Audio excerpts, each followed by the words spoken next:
Hello friends, how are you all? Hope you all are good and healthy.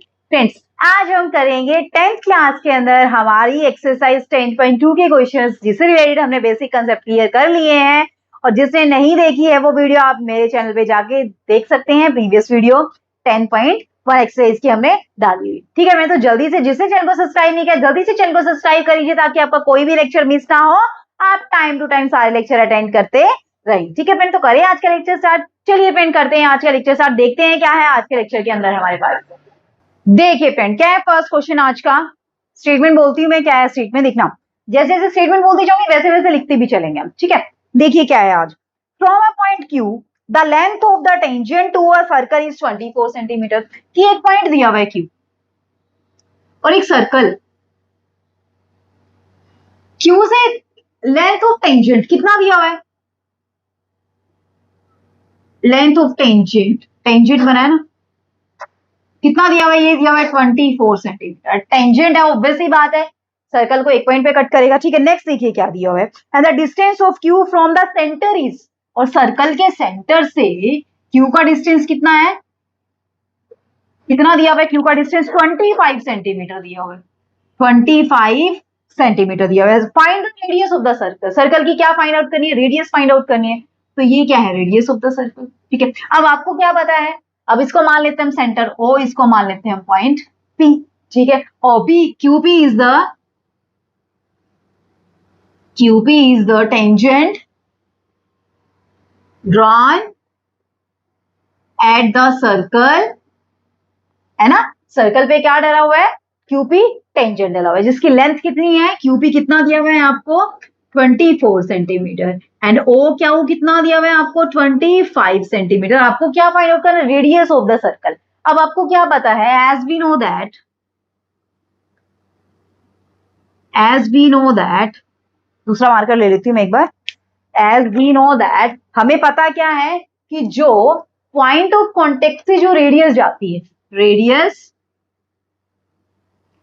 Through the point of contact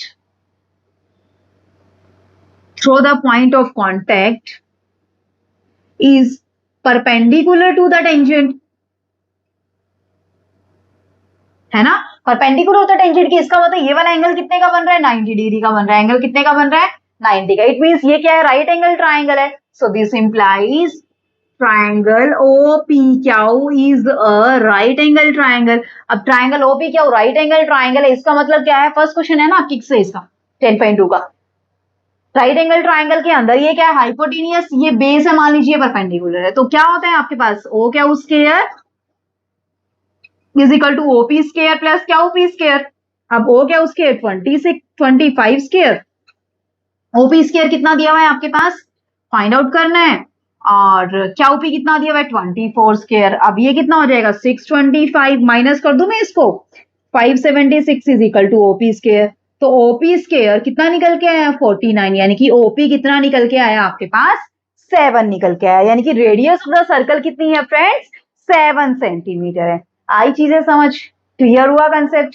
ये तभी आपको clear होगा जब आपने previous video देखी होगी। प्रीवियस वीडियो के अंदर मैंने सारी चीजें बताई आपको, इसलिए मैंने ये क्वेश्चन दोबारा और अच्छे से करवा दिया ताकि आपका प्रीवियस वीडियो से थोड़ा सा आपको रिकॉल हो जाए चीज। ठीक है फ्रेंड्स, तो करें नेक्स्ट क्वेश्चन। चलिए सेकंड क्वेश्चन देखते हैं क्या है हमारे पास। ये था फर्स्ट क्वेश्चन हमारा, सेकंड क्वेश्चन देख लेते हैं क्या है। देखिए फ्रेंड्स क्या दिया हुआ है सेकंड क्वेश्चन के अंदर, क्वेश्चन नंबर सेकंड। स्टेटमेंट देखिए क्या है, फिगर दिया हुआ है आपको।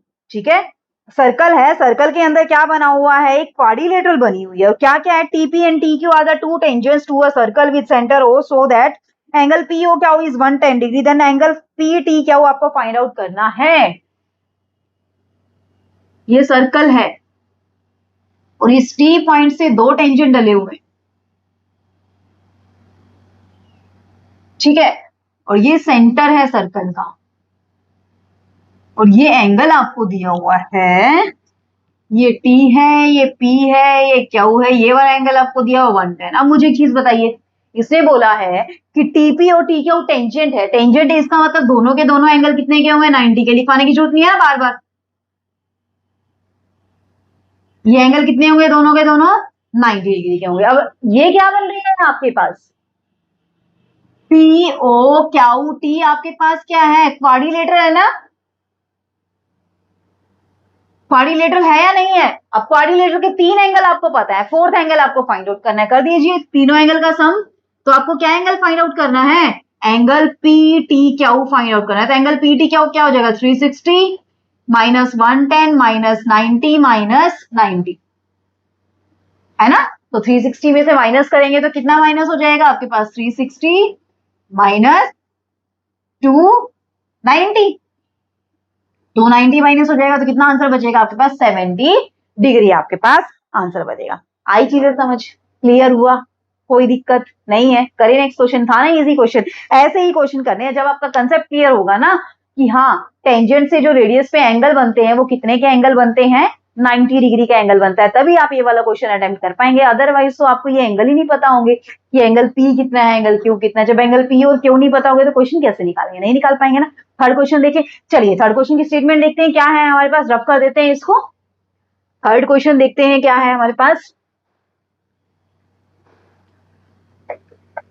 देखिए क्या दिया हुआ है थर्ड क्वेश्चन के अंदर। स्टेटमेंट देखिए फ्रेंड्स क्या है, if the tangent PA and PB from a point P to a circle with centre O are inclined to each other at an angle 80 degree, then find POA।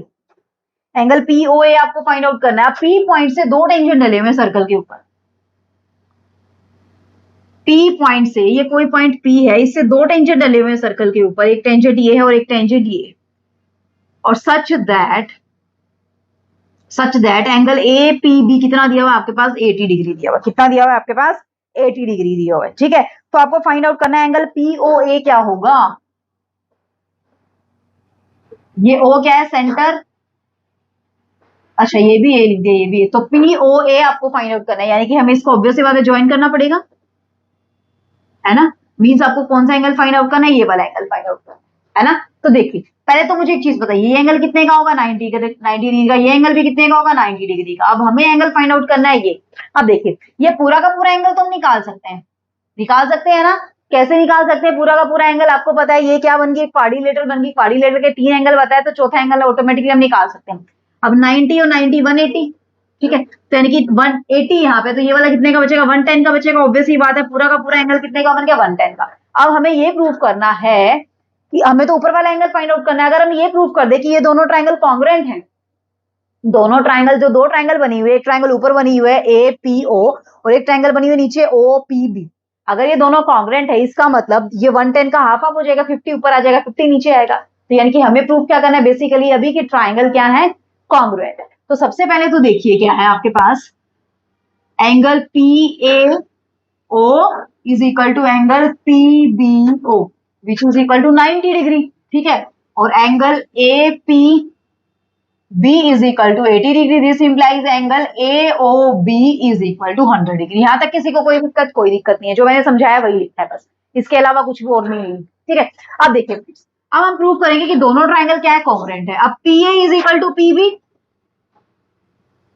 Tangent है वही एक external point से, तो tangent से तो क्या है, एक एक्सटर्नल पॉइंट से जब दो टेंजेंट डलते हैं सर्कल के ऊपर, दोनों टेंजेंट की लेंथ क्या होती है, इक्वल होती है, नहीं होती है, होती है ना, वो वाली लाइन आपने लिखनी है। अब नेक्स्ट देखिए PO is equal to PO, common side है, और AO is equal to OB, radius of the circle है। अब by side side side congruency दोनों ट्राइंगल क्या होगी, triangle APB is congruent to the triangle PBO। दोनों triangle अगर congruent है तो by CPCT angle AOP is equal to angle POB, दोनों एंगल इक्वल होंगे आपस में, ठीक है। लेकिन इन दोनों का सम तो कितना है, 110 है। अब दोनों 110 लिख दिया क्या मैंने, 100, ये 80 है तो 100 बचेगा ना, सॉरी गलती से लिख दिया भाई, यहाँ पे बोला शायद 100 होगा, मैंने लिख दिया 110 यहाँ पे, ठीक है, तो ये 100 ही है, ठीक है। अब तो यानी कि ये 100 है टोटल एंगल, तो ये भी कितना बचा, 50 बचा, ये भी कितना बचा आपके पास, 50 बचा है। वैसे 2 टाइम करके लिखना चाहते, इतना लंबा चौड़ा एक्सप्लेनेशन करना चाहते तो कर सकते हैं, अदरवाइज इतनी जरूरत नहीं है एक्सप्लेनेशन करने की। आपको पता चल गया AOP is equal to POB है, तो यानी कि दोनों के दोनों एंगल कितने निकल के आ गए आपके पास, 50। आपको निकालना कौन सा था, AOP आपको निकालना था, या POA आपको निकालना था, जो कि कितना निकल के आ गया है आपके पास, 50 डिग्री निकल के आ गया। आई चीजें समझ, क्लियर हुआ, कोई दिक्कत नहीं है। करें नेक्स्ट क्वेश्चन। चलिए फ्रेंड देखते हैं नेक्स्ट क्वेश्चन क्या है। उससे पहले मैं रफ कर देती हूँ एक बार, फिर देखते हैं हमारे पास नेक्स्ट क्वेश्चन क्या है। फोर्थ क्वेश्चन एक्सरसाइज का क्या है हमारे पास। चलिए एक बार रफ कर देते हैं इसको, फिर देखते हैं क्या क्वेश्चन क्या। देखिए फ्रेंड्स क्या दिया हुआ क्वेश्चन के अंदर। Prove that the tangent drawns at the end of a diameter to a circle are parallel. क्या बोला इसने क्वेश्चन में, देखिए क्या बोला है। Tangent drawn at the end of the diameter to a circle are parallel. कि एक सर्कल है तो सबसे पहले क्या बोला है कि सर्कल का जो डायामीटर है वहां पे जो टेंजेंट डलेंगे वो दोनों टेंजेंट क्या होंगे, पैरेलल होंगे। हमें ये प्रूव करना है। तो सबसे पहले क्या करेंगे, draw a circle. Draw a circle, सबसे पहले हमने क्या कर दिया, सर्कल ड्रॉ कर दिया। ठीक है, तो ये सेंटर है, ये ए है, ये B. A O B is the diameter of the circle, या A B is the diameter of the circle. Question number 4 है फ्रेंड्स आपकी बुक में ये वाला। ठीक है, अब डायमीटर है सर्कल का, तो इससे बोला है कि जब डायमीटर के एंड से जो टेंजेंट डलेंगे वो दोनों टेंजेंट हमें प्रूफ करने पैरेलल होंगे। तो यानी कि यहां से जो टेंजेंट डलेगा और यहां से जो टेंजेंट डलेगा, हमें प्रूफ करना है कि ये दोनों के दोनों टेंजेंट क्या है, पैरेलल हैं। यानी कि ये मान लीजिए पी क्यू, ये मान लीजिए आर एस। तो P Q and R S R the tangent to the circle at the end of the diameter AB। Diameter AB के एंड पे क्या है, आपने टेंजेंट डाले। अब हमें क्या प्रूव करना है कि ये दोनों के दोनों क्या है, पैरेलल हैं। यानी कि we have to prove that P Q is parallel to RS। ये हमें प्रूव करना है, टू प्रूव, ये हमें प्रूव करना है। अब कोई भी दो लाइन पैरेलल कब हो सकती हैं, कब हो सकती हैं दो को, कोई भी दो पैरेलल लाइन। या तो क्या कंसेप्ट हो सकता है हमारे पास कि उनके अल्टरनेट इंटीरियर एंगल इक्वल आ जाए, ये वाला कंसेप्ट यूज कर सकते हैं ना। अब हमें क्या पता है, हमें जो पता है हम वो यूज करेंगे। We know that radius through the point of contact, point of contact ये वाला और ये वाला है ना, और यहां से जो रेडियस जाएगी वो हमेशा टेंजेंट के क्या होगी, perpendicular. Through the point of contact is perpendicular to the tangent. होगी या नहीं होगी, होगी ना। तो इसका मतलब ये एंगल भी कितने का बन रहा है, 90 का। ये एंगल भी कितने का बन रहा है, 90 का। ये एंगल भी कितने का बन रहा है, 90 का। और ये एंगल भी कितने का बन रहा है, आपका 90 का। बन रहा है या नहीं बन रहा है, बन रहा है ना। अब देखना जरा, this implies angle PAO is equal to angle QAO is equal to angle SBO is equal to angle RBO is equal to 90 degree. ये सारा हमने इस लाइन से लिख दिया है ना, कि पॉइंट ऑफ कॉन्टेक्ट से जो रेडियस जाएगी वो हमेशा टेंजेंट की क्या होगी, परपेंडिकुलर। परपेंडिकुलर होगी तो एंगल कितने का बनेगा, 90 डिग्री का बनेगा। ठीक है, अब देखना जरा, ये वाला और ये वाला एंगल इक्वल है या नहीं है। हमें तो जो चाहिए हमें वही प्रूव करना है ना। हमें चाहिए कि लाइन पैरेलल। लाइन पैरेलल के लिए हमें क्या दिखाना है, अल्टरनेट इंटीरियर एंगल इक्वल है। या फिर हम क्या प्रूव कर सकते हैं कि angle on the same side of the transverse line, उनका एंगल का सम कितना है, 180। आप किसी भी तरीके से कर सकते हैं। अब यहाँ पे देखिए ये 90, ये 90 है। अब दोनों का सम कितना आ रहा है, कितना आ रहा है, 180 आ रहा है। इसका मतलब same side of the transverse line जो बन रही है उसमें एंगल का सम कितना आ रहा है, 180 आ रहा है। इसका मतलब यहाँ से भी हम बोल सकते हैं लाइन क्या है, पैरेलल। ठीक है, ये वाला कंसेप्ट भी यूज कर सकते हैं, दूसरा यूज करना है दूसरा भी यूज कर सकते हैं। दूसरा कंसेप्ट क्या कहता है, अल्टरनेट इंटीरियर एंगल वाला, है ना। So this implies angle PAO is equal to angle SBO, है ना, which is equal to 90 degree. तो alternate interior angle, alternate interior angles। ठीक है, also angle QAO is equal to angle RBO which is also equal to 90 degree, alternate interior angle। अगर कोई भी दो line है, कोई भी दो लाइन है और वहां से एक ट्रांसवर्स लाइन जा रही है। 9th क्लास में पहुंच जाइए फ्रेंड्स, 6th चैप्टर के अंदर। कोई भी दो लाइन है और वहां से एक ट्रांसवर्स लाइन जा रही है, और जो लाइन क्या कर रही है, अल्टरनेट इंटीरियर एंगल अगर इक्वल हो जाते हैं तो दोनों लाइन क्या हो जाती है, पैरेलल नहीं हो जाती है क्या, पैरेलल हो जाती है, नहीं हो जाती है। This implies PQ is parallel to RS because alternate interior angles are equal, because alternate interior angle क्या है, इक्वल है, तो इसका मतलब लाइन हमारी क्या हो जाएंगी फ्रेंड्स, पैरेलल हो जाएंगी। आई चीजें समझ, क्लियर हुआ कंसेप्ट, कोई भी दिक्कत नहीं है। करें नेक्स्ट क्वेश्चन। चलिए फ्रेंड देखते हैं नेक्स्ट क्वेश्चन क्या है हमारे पास। नेक्स्ट क्वेश्चन देख लेते हैं क्या है हमारे पास, इसको रफ कर देते हैं एक बार। देखिए क्या है नेक्स्ट क्वेश्चन के अंदर, prove that the perpendicular at the point of contact to the tangent to a circle passes through the centre, कि जो पॉइंट ऑफ कॉन्टेक्ट से जो परपेंडिकुलर जाएगा, पॉइंट ऑफ कॉन्टेक्ट से जो परपेंडिकुलर जाएगा, यानी कि सर्कल, देखिए सर्कल के अंदर क्या कह रहा है, ये मान लीजिए कोई सर्कल है। अब पॉइंट ऑफ कॉन्टेक्ट पहली बात तो किसका होगा, टेंजेंट का होगा, रेडियस ऑफ द सर्कल का होगा, ऑब्वियस ही बात है ना।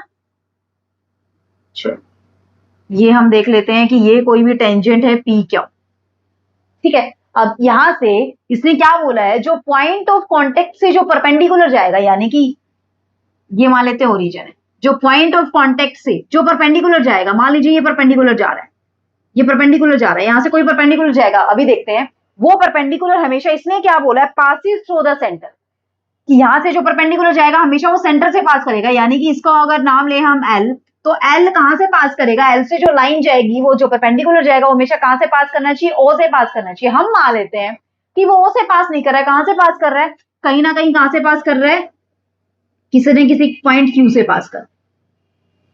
यहां तक किसी को कोई दिक्कत, यहां तक किसी को कोई दिक्कत, कोई दिक्कत नहीं है, ठीक है। अब देखिए जरा, अब इसको करते हैं हम। अब यहाँ पे हमें प्रूव करना है कि ये जो एल क्यू है, जो एल क्यू है वो परपेंडिकुलर है, वो हमेशा कहां से पास करेगा, कहां से पास करेगा, सेंटर से पास करेगा, ये परपेंडिकुलर है, ठीक है। अब चलिए क्वेश्चन को कैसे करेंगे देख लेते हैं। अभी हम मान लेते हैं कि let P Q be the tangent to the circle, कि पी क्यू क्या है, टेंजेंट टू द सर्कल है, and L is the point of contact, L is the point of contact, कि एल क्या है, यहाँ पे पॉइंट ऑफ कॉन्टेक्ट है, और एल से क्या जा रहा है, एक परपेंडिकुलर जा रहा है, तो L Q is perpendicular to the point of contact, है ना, कि एल क्यू क्या है, वो पी क्यू के क्या है, परपेंडिकुलर है, that is L Q is perpendicular to P Q, या फिर हम बोल सकते हैं कि एंगल एल, अच्छा यहां भी क्यू लिख दिया, यहां भी क्यू लिख दिया, इसको कुछ और नाम दे दीजिए, एल एस नाम दे दीजिए इसको, एल एस, ठीक है, एल एस नाम दे दीजिए इसको, क्योंकि यहां भी क्या हो गया, यहां भी क्या हो गया, ठीक है। L S is perpendicular to P Q, तो this implies angle S L Q is equal to 90 degree. इसका मतलब ये एंगल जो एस एल क्यू है, वो एंगल कितने का होगा, 90 डिग्री का होगा। क्यों, क्योंकि इसने बोला है कि ये क्या है, पॉइंट ऑफ कॉन्टेक्ट की क्या है, ये परपेंडिकुलर है। आ रही ये चीजें समझ, इसने जो बोला है वही लिख रहे हैं और कुछ नहीं लिख रहे हैं एक्स्ट्रा, ठीक है। लेकिन हमें क्या पता है, we know that radius through the point of contact is perpendicular to the tangent, कि जो रेडियस होगी, जो पॉइंट ऑफ कॉन्टेक्ट से पास करेगी, वो हमेशा क्या होगी, टेंजेंट के क्या होगी, परपेंडिकुलर। यहाँ पे रेडियस क्या है आपकी, एल क्यू रेडियस है, तो दिस इंप्लाइज एल क्यू नहीं, L O is the radius of the circle is perpendicular to the tangent। ये तो थ्योरम कहती है कि जो रेडियस होगी वो हमेशा क्या होगी, टेंजेंट के क्या होगी, परपेंडिकुलर होगी, है ना। तो हमें क्या प्रूव करना है, कि L S is perpendicular to the point of contact. हमें क्या प्रूव करना था यहाँ पे, टू प्रूव कि जो एल एस है इज passes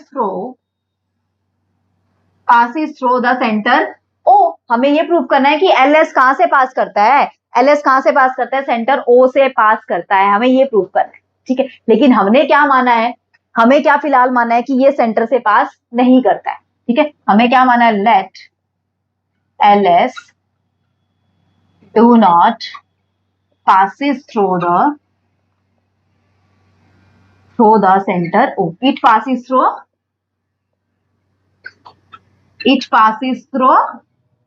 S. हमने क्या मान लिया, ये एल एस कहां से पास कर रहा है, इस एस पॉइंट से कहीं ना कहीं से पास कर रहा है, ये चीजें हमने मान ली, ठीक है। और हमने क्या प्रूव कर दिया है कि एंगल एस एल क्यू कितना है, 90 डिग्री का है, और एंगल ओ एल क्यू भी कितने का, 90 डिग्री। क्यों? क्योंकि ओ एल क्या है, रेडियस ऑफ द सर्कल है, और सर्कल की जो रेडियस होती है वो हमेशा टेंजेंट के क्या होती है, परपेंडिकुलर होती है, जब वो कहां से पास करती है, पॉइंट ऑफ कॉन्टेक्ट से पास करती है। This implies O L Q, angle O L Q is equal to 90 degree, है ना। मतलब ये एंगल भी कितने का है, 90 डिग्री का। लेकिन फिगर से आपको क्या दिख रहा है, बट फ्रॉम द फिगर से भी ऑब्जर्व कर सकते हैं, नॉर्मली भी लिख सकते हैं। नॉर्मली भी क्या लिख सकते हैं कि ये एंगल भी 90 है, ये एंगल भी 90 है। क्या ये चीज पॉसिबल है? क्या ये चीज पॉसिबल है कि दो अलग अलग लाइन एक ही लाइन के परपेंडिकुलर है और दोनों एंगल 90 का बना रही है? क्या ये चीज पॉसिबल है? ये चीज तो पॉसिबल नहीं है। और वैसे फिगर से भी हम देख सकते हैं, from the figure it can be observe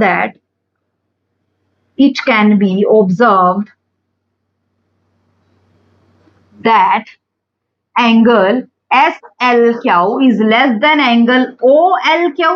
ये जो एंगल एस एल क्यू है, ये वाला जो एंगल बन रहा है, ये वाला एंगल तो इस एंगल से जो छोटा दिख रहा है, दिख रहा है ना, दिख रहा है या नहीं दिख रहा है? लेकिन फ्रॉम फर्स्ट एंड सेकंड, ये सेकंड मान लीजिए, ये फर्स्ट मान लीजिए, but from first and second angle SLQ is equal to angle OLQ which is equal to 90 degree. तो ये तो सिर्फ एक ही सिचुएशन में पॉसिबल है कि ये वाला एंगल और ये वाला एंगल इक्वल कब पॉसिबल है, जब ये लाइन और ये लाइन एक दूसरे को क्या करेंगी, कॉन्साइड करेंगी, है ना। which is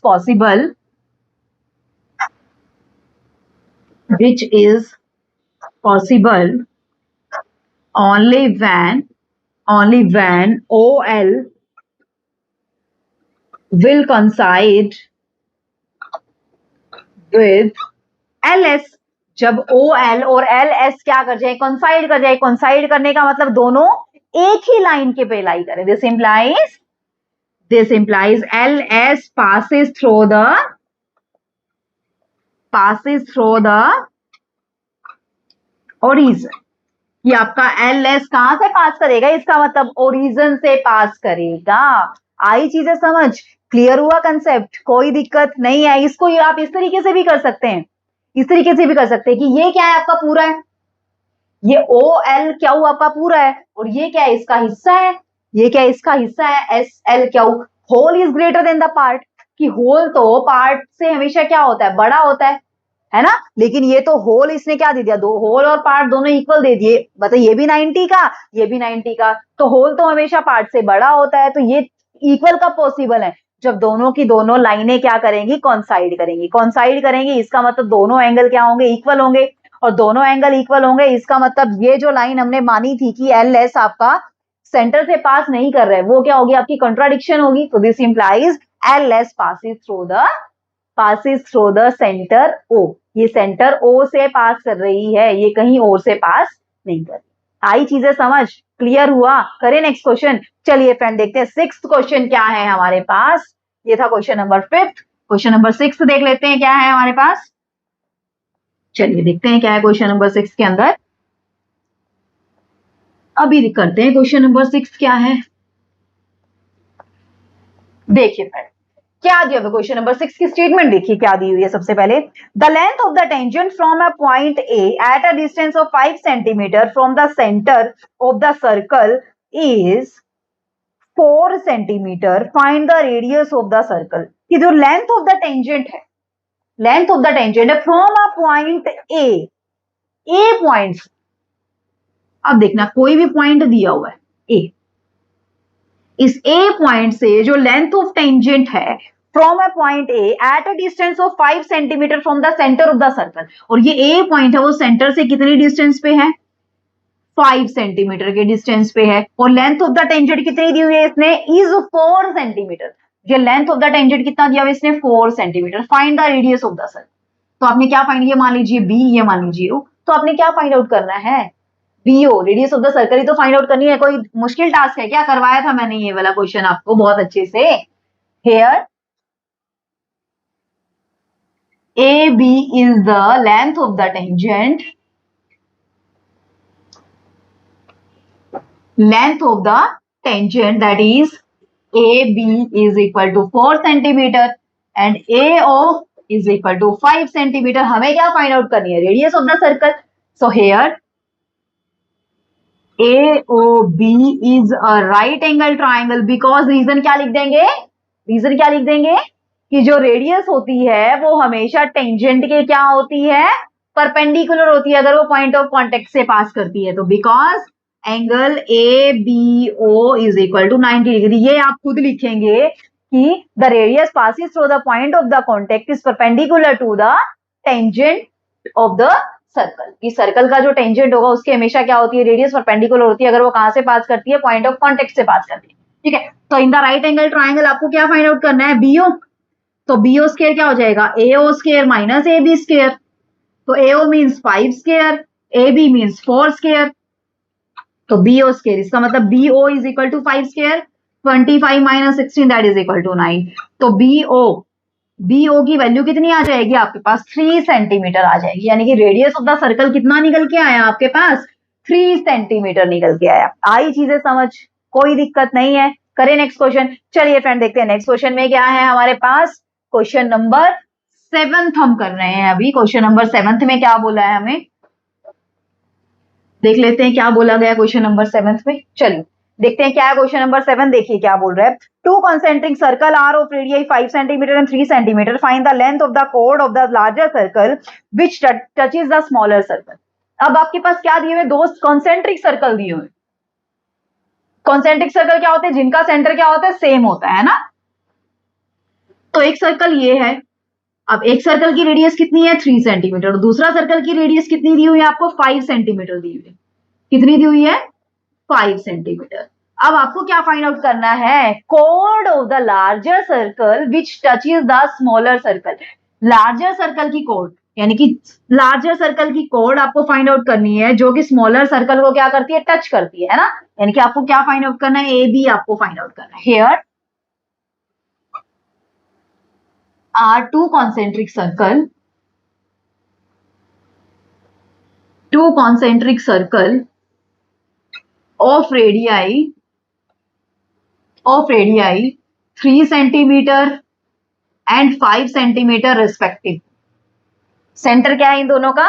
O है। ठीक है, और AB is the chord of the larger circle। अब ए बी लार्जर सर्कल की तो कोड है, लेकिन स्मॉलर सर्कल का क्या है फ्रेंड? ये स्मॉलर सर्कल को एक पॉइंट पे टच कर रहा है तो स्मॉलर सर्कल का क्या है? ये टेंजेंट है। But tangent of the smaller circle है या नहीं है? स्मॉलर सर्कल का टेंजेंट है या नहीं है? है ना। तो आपको क्या फाइंड आउट करनी है? ए, अब इसका नाम दीजिए ई नाम दीजिए। आपको लेंथ फाइंड आउट करनी है AB, है ना। यही फाइंड आउट करना है।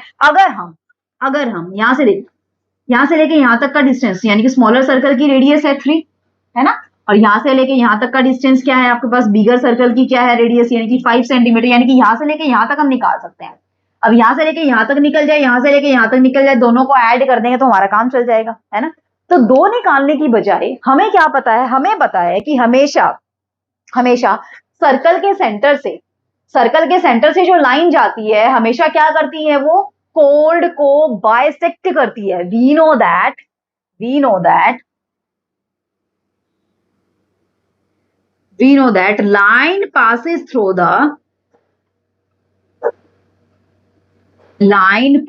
through the center of the circle bisect the chord of the circle। Bisect the code. अब ये लाइन कहां? सेंटर से जा रही है, तो AB को क्या करेगी? बाइसेक्ट करेगी। This implies AE is equal to EB, यानी कि A is equal to EB। यानी कि अगर हमें AB फाइंड आउट करना है तो AB क्या हो जाएगा? 2 टाइम AE हो जाएगा। क्या हो जाएगा? 2 टाइम ए ही हो जाएगा, कोई दिक्कत यहाँ तक, कोई दिक्कत नहीं है। अब हमें पता है कि ओई क्या है, रेडियस है, ओई रेडियस है, और ए बी क्या है, टेंजेंट है स्मॉलर सर्कल का। तो ओई क्या होगा, ए बी के परपेंडिकुलर होगा। क्यों होगा perpendicular, because radius passes through the point of the contact is perpendicular to the tangent of the circle. So this implies AOE is a right angle triangle. Reason आप लिख देंगे पूरा का पूरा, मैंने बोल दिया है ओरली, आप लिख देंगे, ठीक है। अब इसका मतलब आपको क्या फाइंड आउट करना है, ए स्क्वायर। तो ए स्क्वायर क्या हो जाएगा, AO square minus O square, AO square यानी कि 5 स्क्वायर, ओ स्क्वायर यानी कि 3 स्क्वायर, 25 माइनस 9, तो AE, तो AE आपके पास कितना निकल के आ गया, square root 16। Square root 16 means 4 centimetre. अब देखना ये भी 4 सेंटीमीटर है, तो ये भी 4 सेंटीमीटर होगी। हमें तो क्या निकालनी है, ए बी निकालनी है। तो ए बी कितना हो जाएगा आपके पास, 2 into 4 that is equal to 8 centimetre आपके पास निकल के आ जाएगा। आई चीजें समझ, क्लियर हुआ, कोई भी दिक्कत हुई नहीं हुई ना, बस आपको कंसेप्ट क्लियर होने चाहिए कि कंसेप्ट क्या कह रहे हैं। मैंने बताया था ना, एक्सरसाइज 10.1 अच्छे से कर लीजिए, ये यूज होएगी आपके एक्सरसाइज 10.2 में। देखना हर एक क्वेश्चन के अंदर यूज हो रहा है कंसेप्ट कि जो रेडियस होती है वो टेंजेंट के क्या होती है, परपेंडिकुलर होती है। अगर वो कहां से पास करती है, पॉइंट ऑफ कॉन्टेक्ट से अगर वो पास करती है, ठीक है। अब नेक्स्ट क्वेश्चन में देखते हैं क्या यूज होता है। नेक्स्ट क्वेश्चन में यूज होएगा कि अगर आप एक्सटर्नल पॉइंट से टेंजेंट डालते हैं किसी भी सर्कल के ऊपर, तो हमेशा उन दोनों की लेंथ क्या होती है, इक्वल होती है, ठीक है। चलिए 8th क्वेश्चन करते हैं, क्या दिया हुआ है हमें 8th क्वेश्चन के अंदर, कर लेते हैं फटाफट से। 8th क्वेश्चन क्या कह रहा है, देखिए फ्रेंड्स क्या कह रहा है 8th question, a quadrilateral ABCD is drawn to the circumscribe a circle, prove that AB plus CD is equal to AD plus BC। ये क्वाड्रिलेटरल है जिसके अंदर क्या है, एक सर्कल है, ठीक है। ये क्वाड्रिलेटरल है जिसके अंदर क्या है, सर्कल है।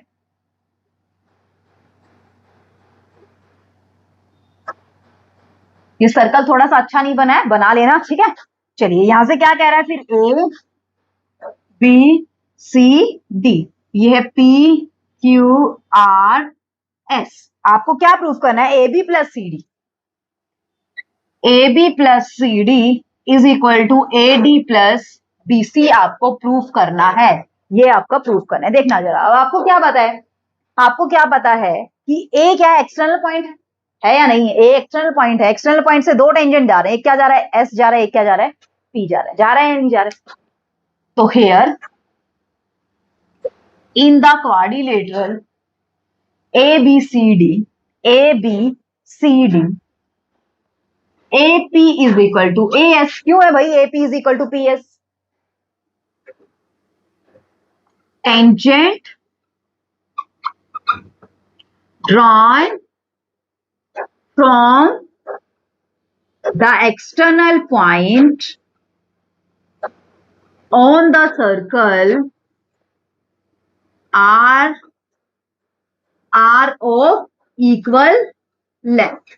किसके होते हैं वो, इक्वल लेंथ के होते हैं। अब ए पॉइंट से आपने टेंजेंट डाला, क्या डाला, ए पॉइंट से एपी एक टेंजेंट है, ए पॉइंट से एएस भी एक टेंजेंट है, तो दोनों की लेंथ क्या होगी, इक्वल होगी। तो एपी इज इक्वल टू क्या आ गया, एएस आ गया, equation number 1। Similarly PB is equal to B Q, equation number 2। PB is equal to B Q, ये भी तो आपका टेंजेंट ही है, बीपी लिखना है, बीपी लिख दीजिए भाई। अब ये किस पॉइंट से जा रहा है, बी पॉइंट से, फ्रॉम बी पॉइंट,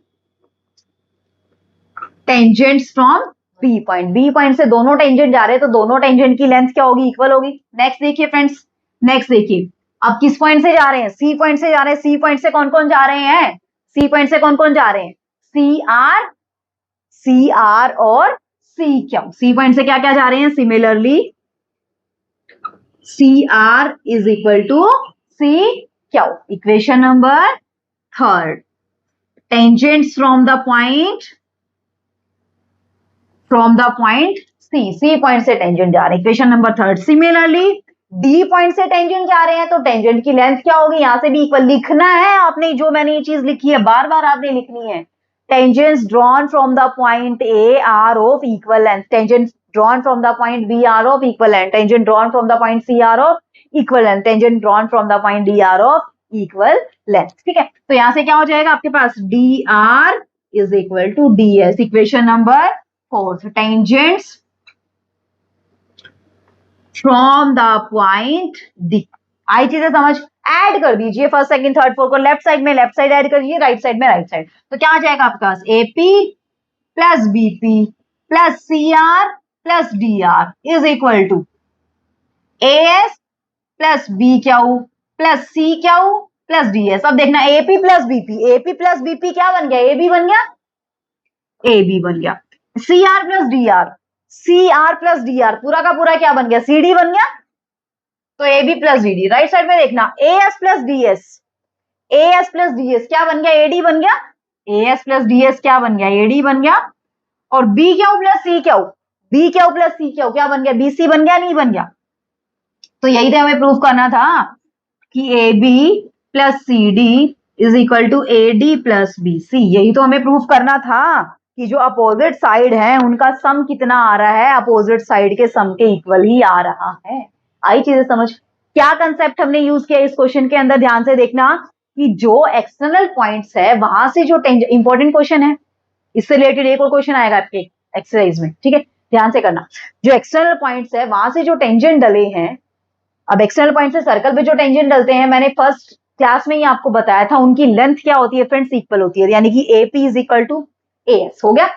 अब ऐसे ही BP is equal to B Q हो गया, C Q is equal to C R हो गया, एक्सटर्नल पॉइंट्स हैं, D S is equal to D R, है ना। तो इन सबको हमने क्या करना है, ऐड करना है, ऐड करते ही जो हमारे रिक्रूटमेंट है वो हमारे पास आ जाएगी। हमें क्या चाहिए था, A B plus C D is equal to A D plus B C हमें चाहिए था।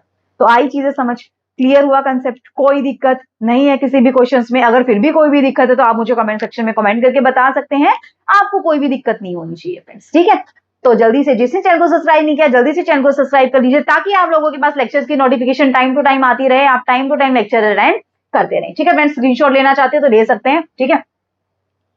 और हाँ, एक चीज और, बार बार बच्चे पूछ रहे थे कि मैम सिलेबस क्या है, एक बार रिड्यूस सिलेबस बता दीजिए फ्रेंड्स। रिड्यूस सिलेबस आपको स्कूल से भी पता चल जाएगा। वैसे अगर आप पर्सनली चाहते हो तो मैंने बताया भी था कि आप मुझे मेल सेंड कर दीजिए, मैं आपको मेल पे, क्योंकि ऐसे डालना पॉसिबल नहीं है, कमेंट सेक्शन में हम डाल नहीं सकते, पूरा का पूरा सिलेबस लिख के हम डाल नहीं सकते, तो मैं आपको स्क्रीनशॉट लेके भेज दूंगी जिसको भी सिलेबस चाहिए है, ठीक है। लेकिन मेरा मेन टारगेट क्या है, हमारी मैथ्स इनसाइड एकेडमी का मेन टारगेट क्या है कि सिर्फ आपको ये नहीं है कि रिड्यूस सिलेबस के हिसाब से आपको सिलेबस करवा दिया जाए, जी नहीं, हम आपको पूरा का पूरा सिलेबस कवर कराएंगे। वो आपके ऊपर है कि आपको कितना करना है, क्योंकि हम चाहते हैं कि आप हर एक एग्जाम के लिए अच्छे से तैयार हो जाए। आप ये नहीं है कि सिर्फ आपने 10th क्लास के एग्जाम देने हैं, दैट्स इट, आपका काम खत्म हो गया, जी नहीं, आपका हर एक टॉपिक अच्छे से क्लियर होना चाहिए। मैं आपका मैथ्स इनसाइड एकेडमी के ऊपर कुछ भी पोर्शन छुड़वाने वाली नहीं हूं, हम यहाँ पे पूरा का पूरा पोर्शन कवर करेंगे फ्रेंड्स, ठीक है। आपने देखा होगा कि हमने अभी तक कुछ भी रिड्यूस सिलेबस के हिसाब से नहीं किया, हमने पूरा का पूरा सिलेबस कवर करेंगे हम यहाँ पे मैथ्स इनसाइड एकेडमी पे, ठीक है।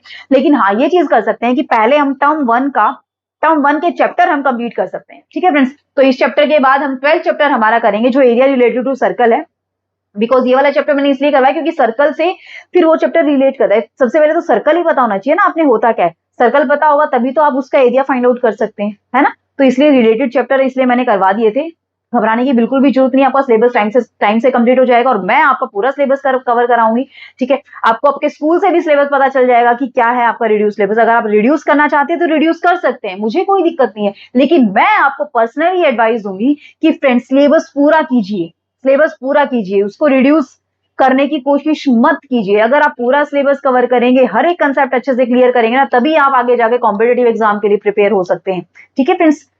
तो आई थिंक आपको अच्छा लगा होगा जो मैंने बोला होगा, ठीक है, क्योंकि आपके भले के लिए ही मैंने बोला है, ऐसा नहीं है कि हाँ भाई मेरा कोई अपना कोई पर्सनल मोटिव है कि सिलेबस पूरा कवर कराने का। मैं आप लोगों के लिए कवर करा रही हूँ पूरा का पूरा सिलेबस, ताकि आप लोगों को इन फ्यूचर कोई भी दिक्कत ना आए, ठीक है फ्रेंड्स। तो मिलते हैं नेक्स्ट लेक्चर में, तब तक के लिए bye bye, take care, be safe and be healthy my friend. Thanks for watching the video, see you in the next video.